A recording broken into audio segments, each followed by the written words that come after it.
झिझिया खेलाय तो तू बीच में कत घुसल जासी है तो हम झिझिया देखे लेके कथैया करे ले झिझिया देखबे त बैठ कर देख आराम से बैठ कर देख ये बुलाइए झिझिया के जो सब तो बैठ कर के वना करी बदमाशी के दैया बैठ कर देख आ ये वना बियर पियल नहीं भेला क्या ये तो झिझिया खेले छी हम आये सीधा आके पियोबे छी हम बउआरो हां बोतल ओनी राख अकेला आये काका नहीं बुझाई गाड़ी चले हो सर भैया ने सुनो ना ओकरा के कहते बियर के बोतल हटाओ ना हाथ से झिझिया देख लाल के बियर पियल आई के हम गैस के छिजाए तो हमरो छिजाए नी हे मारे ऐसे टेर को दे भगलिए कि ना छोड़ राजू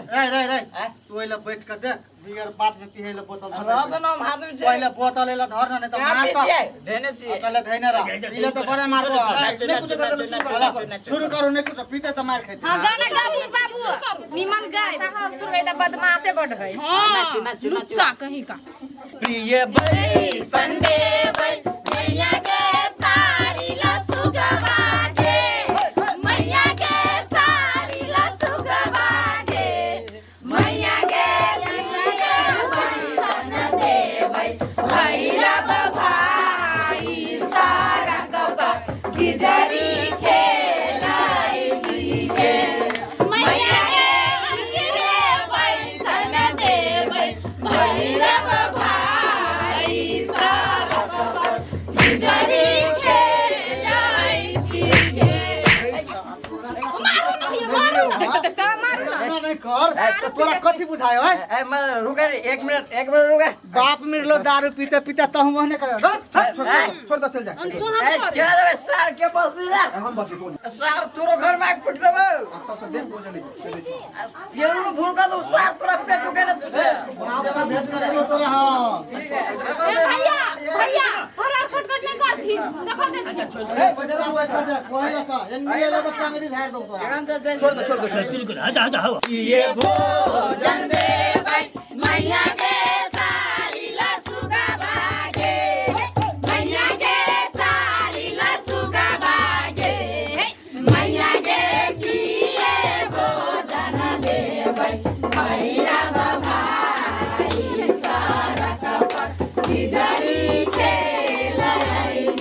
गे मैया के किए भोजन दे भाई भैरव भाई सारा कपर जिजरी खेलाई गे तोरा कथि प्रॉब्लम कह ना ए हमरा कतनो प्रॉब्लम है मर हम नची छी तो तोरा कहो गरी छी ओइ लकैला नचबे तोहर मातार नचो बहिन नचो सब नचो हां तो कते नची ना ठीक है ओ कते नची हम डाली जानो माने धाव लगे बैठे जा बैठे बैठी छी हमरा हमरा लेका संस्कार लेका मिलते है संजयपुर में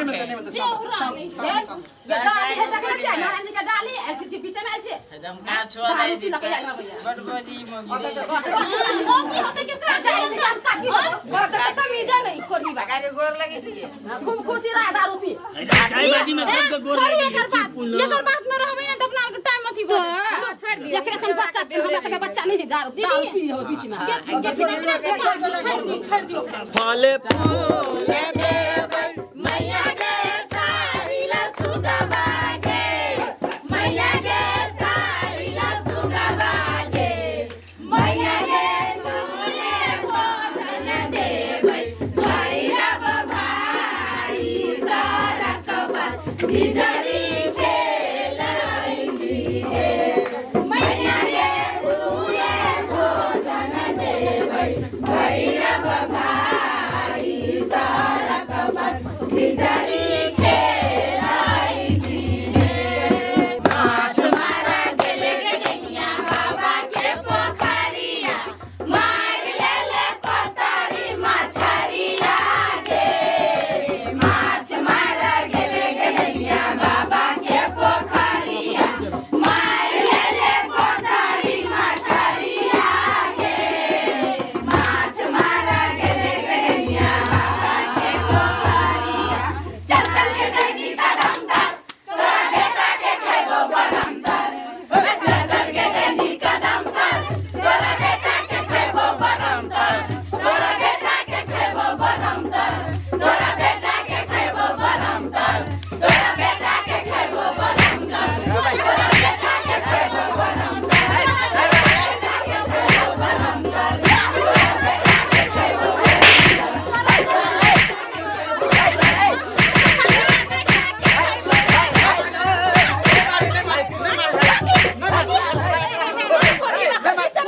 एकरो बच्चा ने मारियो आ काइला न मारते का बात छिए हमरा मछली तो हरैया आ ने कर भाजा के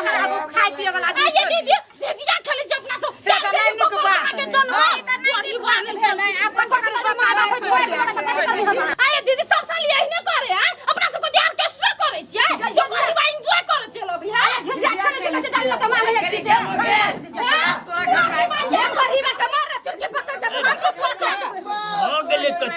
लागल छ हे रे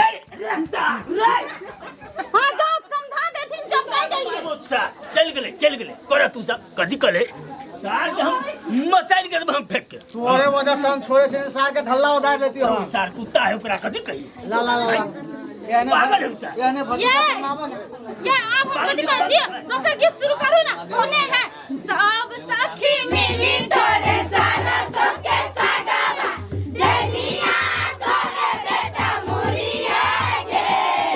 सब सखी मिली तोरे सारा सबके सागावा दुनिया तोरे बेटा मुरिया गे दूर गे दुनिया दूर बेटा खाऊ की जिजिया में नजर लगाओ ले गे दूर गे दुनिया दूर बेटा खाऊ की जिजिया में नजर लगाओ ले गे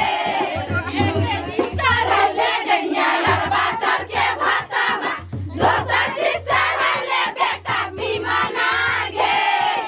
एक दिस चढ़ ले दुनिया लड़बा चढ़ के भातावा दोसर दिस चढ़ ले बेटा तीमाना गे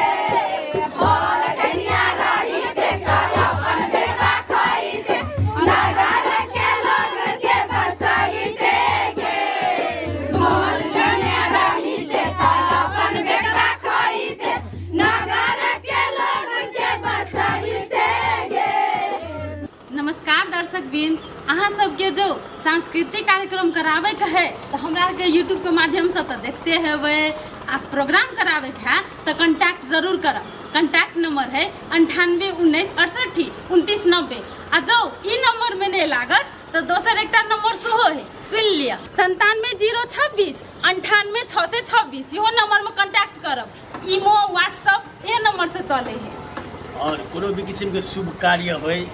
या अपने सबके मेला ठेला कोनो भी किस्म में अपने के जो कार्यक्रम चाहिए एक बेर जरूर संपर्क करब। हाँ जेना पिंगला जी अखनी दशहरा चले है ना हाँ। तकर बाद दीपावली छठ हर एक चीज में हमरा आर के जरूर एक बेर खोजब।